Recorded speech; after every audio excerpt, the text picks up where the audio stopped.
Sri Binti Mulyono, seorang nenek gembel renta, dengan wajah sederhana dan tubuh yang mulai rapuh, bertekad membuka rekening bank demi masa depan cucunya. Namun ia justru menghadapi perlakuan kasar dan penghinaan dari petugas bank yang seharusnya melayaninya dengan hormat. Dia diusir, didorong hingga ditendang oleh satpam bank. Nenek Sri pergi meninggalkan bank itu dengan rasa sakit hati yang sangat besar. Besoknya dia kembali lagi, namun kali ini bersama anaknya. Apa yang akan terjadi selanjutnya? Apakah Nenek Sri akan berhasil menemukan keadilan? Penasaran bagaimana ceritanya? Langsung saja kita simak cerita ini. Dan jangan lupa subscribe, share, dan like channel Okti Story. Silahkan komentar pendapat kalian ya.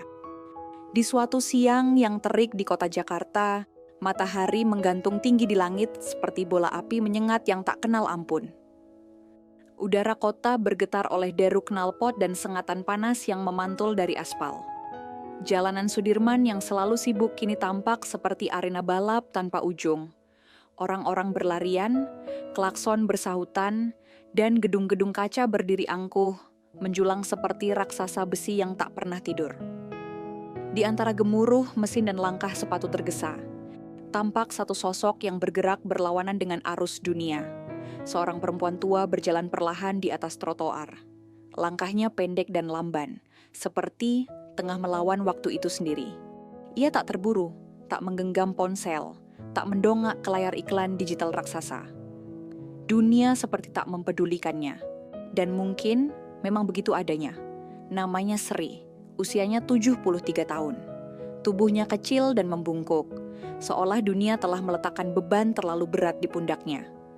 Kulit tangannya tipis, ditutupi bintik-bintik usia dan garis-garis yang tak mungkin dihapus.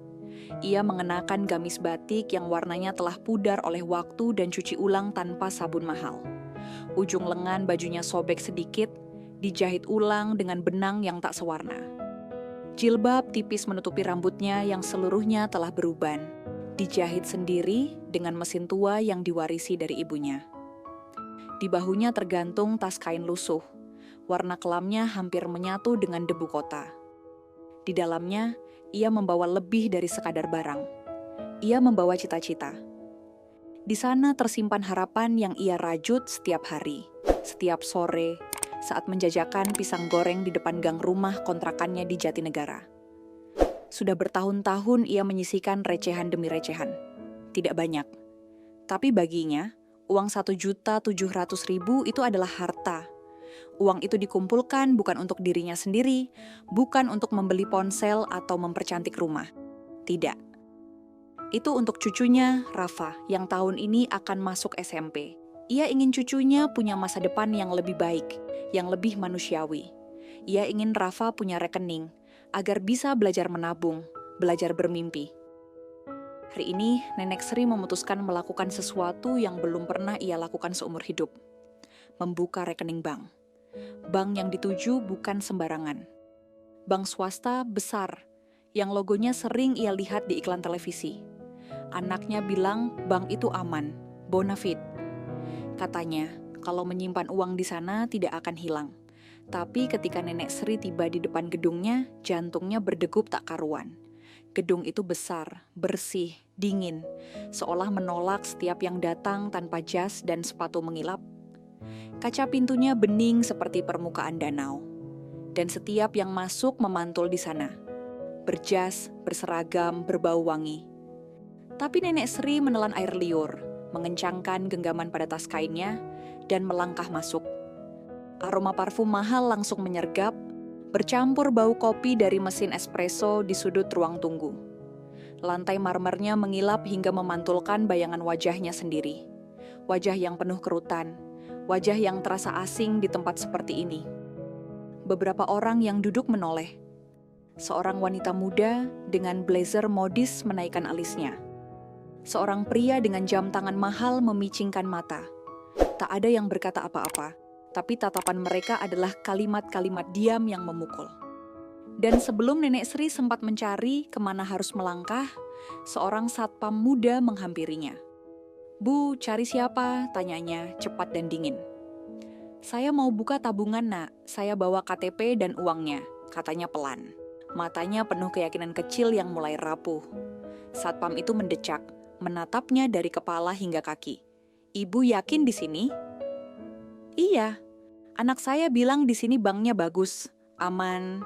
Ia membuka tas kainnya, mengeluarkan map plastik lusuh berisi dokumen dan uang recehan. Satpam itu mengangkat alis lalu tertawa sinis. "Bu, ini bank elit. Buka rekening awal kita 1 juta, tapi orang kayak ibu ngapain ke sini?" Nenek Sri mematung. Perkataan itu seperti belati yang tak hanya melukai, tapi juga mempermalukan. Ia ingin berkata sesuatu, tapi lidahnya kaku. "Uang saya 1,7 juta, Nak. Saya kumpulin bertahun-tahun buat cucu saya." "Buat cucu?" Satpam itu menyeringai. "Bu, uang segitu? Halah, di dompet saya aja ada segitu. Jangan bikin malu deh, pulang aja. Di bawah 5 juta mah, buka di bank rakyat." Tiba-tiba tangannya menyentuh bahu Nenek Sri, kasar, terlalu kasar. Tubuh ringkih itu goyah.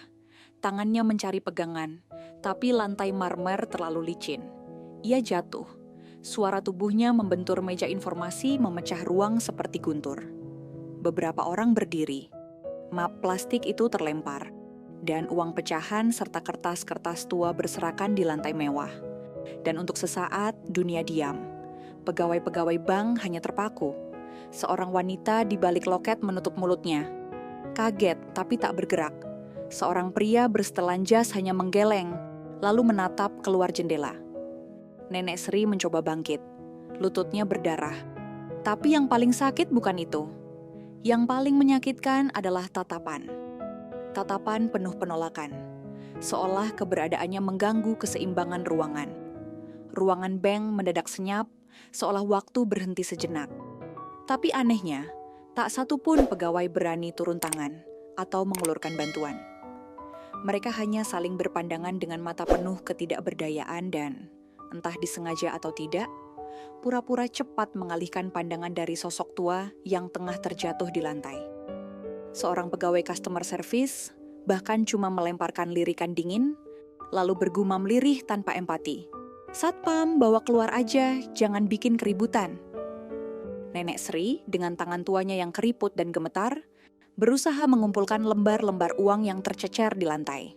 Setiap kali ujung jarinya menyentuh selembar uang itu, terasa seperti luka baru yang memaksa dirinya untuk tetap diam dan tidak menangis di hadapan orang-orang yang acuh tak acuh. Pipinya yang memar akibat dorongan kasar Satpam menambah pedihnya rasa malu dan kecewa yang membakar hatinya. Bukan hanya karena rasa sakit fisik, tapi lebih dari itu. Kehinaan yang ia terima di tempat seharusnya memberinya rasa aman. Dengan langkah yang rapuh dan kepala tertunduk, ia berjalan keluar. Air mata mengalir pelan di sela kerutan wajahnya. Tapi ia berusaha menyembunyikannya sebaik mungkin agar tak ada yang melihat betapa rapuhnya dirinya saat itu. Keesokan harinya, suasana bank kembali seperti biasa. Para pegawai sibuk dengan rutinitas mereka, suara mesin antrean berdering pelan, dan pelanggan duduk dengan sabar menunggu giliran mereka. Seperti tak pernah terjadi apa-apa, tiba-tiba sebuah mobil hitam mewah berhenti di depan pintu utama. Dari dalamnya keluar seorang perempuan tua, Nenek Sri, masih mengenakan pakaian yang sama lusuh dan usang. Di sampingnya berdiri seorang pria muda dengan jas abu-abu yang rapi. Ia turun dengan langkah mantap dan segera membuka payung untuk melindungi sang ibu dari terik matahari. Tatapan tajam dari pria muda itu seperti membelah udara, membuat seisi bank seketika membeku.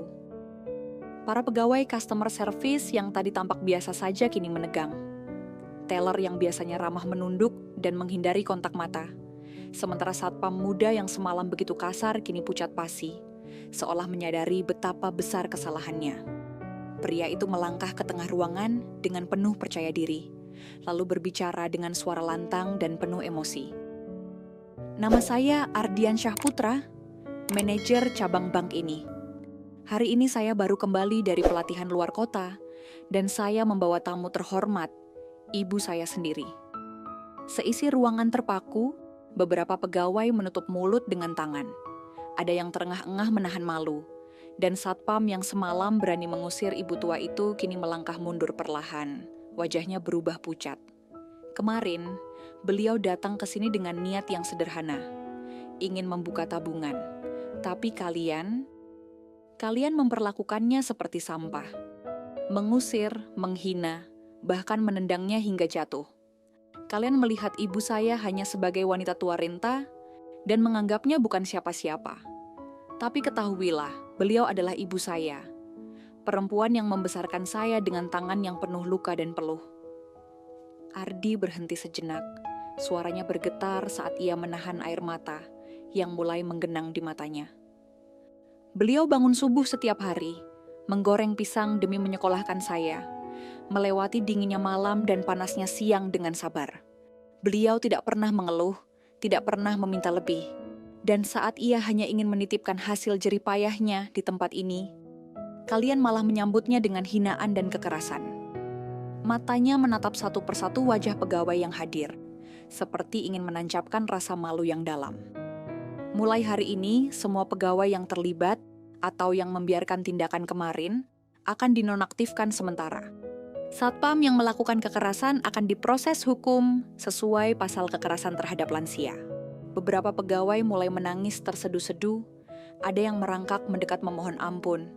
Namun tidak ada kata yang cukup untuk menghapus luka yang telah mereka buat di hati seorang ibu. Dengan hati yang masih emosi, Ardi langsung mendekati Satpam Bank yang kemarin memperlakukan Nenek Sri seperti binatang. Ardi menghajar wajar Satpam itu hingga babak belur. Ardi kemudian memandang ibunya dengan lembut, lalu menuntunnya ke meja customer service. Ia menarik kursi untuknya dan membantunya duduk dengan penuh hormat. "Bu, ayo kita buka tabungan. Tapi hari ini, Ibu bukan hanya nasabah biasa. Ibu adalah pelajaran bagi semua orang di sini. Bahwa pakaian lusuh tidak pernah berarti harga diri yang rendah." Nenek Sri tersenyum. Kali ini senyum yang berbeda, bukan lagi senyum tertahan karena takut dan malu. Ini adalah senyum seorang ibu yang telah diakui, bukan oleh status sosial, tapi oleh cinta dan perjuangan yang tulus. Cerita ini terus berlanjut, dan suasana hati para pegawai pun berubah. Ada yang mulai sadar bahwa mereka selama ini hanya melihat penampilan, bukan menghargai manusia di baliknya. Ada yang bertekad untuk belajar lebih baik, untuk tidak mengulangi kesalahan yang sama. Dan untuk Nenek Sri, ini bukan sekadar tentang uang atau tabungan, tapi tentang harga diri, tentang pengakuan yang selama ini ia cari. Karena dalam hidup, setiap manusia, tak peduli tua atau muda, kaya atau miskin, layak dihormati. Seminggu berlalu sejak hari yang mengubah segalanya di bank itu. Di sebuah meja kayu yang dipenuhi berkas dan dokumen, sebuah buku tabungan baru berkilauan di bawah cahaya lampu neon. Buku itu tertera nama Sri Binti Mulyono, perempuan tua yang dulu hanya dianggap sebelah mata oleh banyak orang di tempat itu. Ardi duduk dengan hati penuh haru, menyaksikan pegawai bank mencetak buku tabungan milik ibunya dengan rapi. Saldo awal yang tertera di sana bukan sekadar angka kosong. Di samping 1,7 juta rupiah yang telah terkumpul dari hasil kerja keras Sri selama ini, ada tambahan dana yang tak pernah ia minta. Hadiah dari Ardi untuk cucunya. Di halaman pertama buku tabungan itu, Ardi menulis sebuah catatan kecil dengan tinta biru. Kalimat yang sengaja dibuat agar siapapun yang membacanya dapat merasakan makna yang lebih dalam. Untuk masa depan yang tidak menilai orang dari penampilan, tapi dari kebaikan hatinya. Ardi menyeka air mata yang tanpa sadar jatuh di pipinya. Ia tahu, ini bukan sekadar hadiah materi, ini adalah janji, komitmen, dan pelajaran hidup yang ingin ia tanamkan pada setiap orang, khususnya di bank tempat ia bekerja. Tak lama setelah itu, sebuah perubahan besar dilakukan di bank tersebut. Semua pegawai lama maupun baru diwajibkan mengikuti pelatihan khusus tentang etika, empati, dan kemanusiaan. Pelatihan ini bukanlah sekadar formalitas, melainkan sebuah program yang dihadirkan dengan penuh kesungguhan. Setiap sesi pelatihan dibuka dengan sebuah kalimat yang menjadi pondasi utama. Ini bukan tentang uang, ini tentang martabat. Belajarlah dari Sri Binti Mulyono. Para peserta pelatihan duduk dengan penuh perhatian, mendengarkan kisah seorang nenek renta yang pernah diperlakukan hina, tapi justru mengajarkan mereka arti sesungguhnya dari rasa hormat dan kasih sayang. Hari demi hari, suasana kerja di bank mulai berubah. Senyum kembali menghiasi wajah pegawai, sikap acuh tak acuh berganti menjadi perhatian, dan yang paling penting, nilai kemanusiaan yang dulu terlupakan mulai tumbuh kembali. Ardi, yang kini bukan hanya sebagai manajer cabang, tapi juga sebagai anak yang membela kehormatan ibunya, merasa bangga. Bukan karena ia mampu menegakkan keadilan, tapi karena ia telah membuka pintu hati banyak orang. Di luar gedung bank, Nenek Sri tersenyum sederhana. Meski wajahnya sudah tua, matanya bersinar penuh harapan. Ia tahu perjuangannya tak sia-sia. Ia tak hanya menyelamatkan harga dirinya, tapi juga mewariskan pelajaran hidup yang tak lekang oleh waktu. Di sebuah sudut kota kecil itu, cerita tentang Sri binti Mulyono menjadi legenda, kisah tentang keberanian, penghormatan, dan kekuatan cinta seorang ibu. Cerita tentang Sri binti Mulyono menyuguhkan refleksi yang sangat kaya, tentang nilai-nilai kemanusiaan yang sejatinya harus dijunjung tinggi dalam kehidupan bermasyarakat. Dari sosok Sri, seorang nenek tua dengan kondisi fisik yang sudah renta dan penampilan yang sederhana, kita diajak untuk memahami bahwa tidak semua yang bernilai dalam hidup ini bisa diukur dengan materi, status sosial, atau kemewahan penampilan. Sri menggambarkan betapa pentingnya ketulusan hati, kesabaran, dan kerja keras yang tidak kenal lelah dalam menjalani kehidupan. Khususnya ketika berusaha memberikan yang terbaik bagi generasi berikutnya. Di balik penampilannya yang sederhana, tersimpan sebuah perjuangan besar dan kasih sayang yang tulus bagi cucunya, yang ingin ia pastikan memiliki masa depan yang lebih baik. Ini menjadi pengingat kuat bahwa setiap individu, apapun latar belakang dan keadaannya, memiliki cerita, nilai, dan harga diri yang layak dihormati dan diperhatikan oleh sesama. Namun, cerita ini juga dengan sangat jelas menyoroti realita pahit yang sering terjadi dalam interaksi sosial di dunia nyata, terutama di institusi yang seharusnya menjadi tempat yang aman dan melayani masyarakat secara adil dan manusiawi, seperti bank. Sikap kasar dan tidak berperi kemanusiaan dari satpam dan para pegawai bank terhadap Sri tidak hanya melukai perasaan dan harga dirinya, tetapi juga mencerminkan betapa masih banyak ruang bagi diskriminasi, ketidakpedulian, dan kurangnya empati di lingkungan kita. Perilaku semacam ini mengajarkan kita bahwa tanpa kesadaran dan pelatihan yang tepat, bahkan mereka yang diberi tugas untuk melayani publik bisa saja justru menjadi sumber ketidakadilan dan penderitaan bagi orang-orang yang rentan. Hal ini menjadi tanda betapa pentingnya menanamkan dan mempraktikkan nilai-nilai kemanusiaan, penghormatan, dan empati secara konsisten dalam pelayanan publik maupun dalam kehidupan sehari-hari. Dari sisi saran, cerita ini menegaskan perlunya perubahan sistemik dan budaya kerja dalam institusi pelayanan publik. Pelatihan bagi pegawai tidak boleh hanya berhenti pada aspek teknis dan prosedur, tetapi harus juga fokus pada pengembangan soft skill, terutama empati, sikap menghormati martabat manusia, dan kemampuan berinteraksi secara manusiawi dengan semua kalangan masyarakat. Institusi seperti bank harus menjadi contoh dalam memberikan layanan yang inklusif, ramah, dan penuh rasa hormat, apalagi terhadap kelompok yang rentan seperti lansia. Selain itu, penting bagi masyarakat luas untuk turut membangun kesadaran bersama tentang pentingnya memperlakukan sesama dengan hormat tanpa memandang usia, status sosial, atau kondisi fisik. Sikap diskriminatif, menghakimi berdasarkan penampilan, atau mengabaikan orang tua harus dilawan melalui edukasi dan kampanye sosial, agar terbentuk lingkungan sosial yang lebih empatik, inklusif, dan penuh kasih sayang. Cerita Sri juga mengandung pelajaran mendalam tentang keberanian dan keteguhan hati. Meskipun mendapatkan perlakuan tidak menyenangkan, Sri tidak menyerah.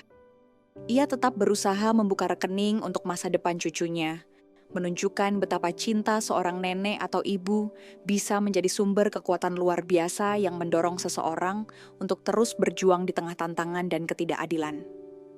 Di sini kita belajar bahwa keberanian untuk bertindak benar, sekalipun harus menghadapi perlakuan tidak adil, merupakan kunci untuk menegakkan martabat dan keadilan.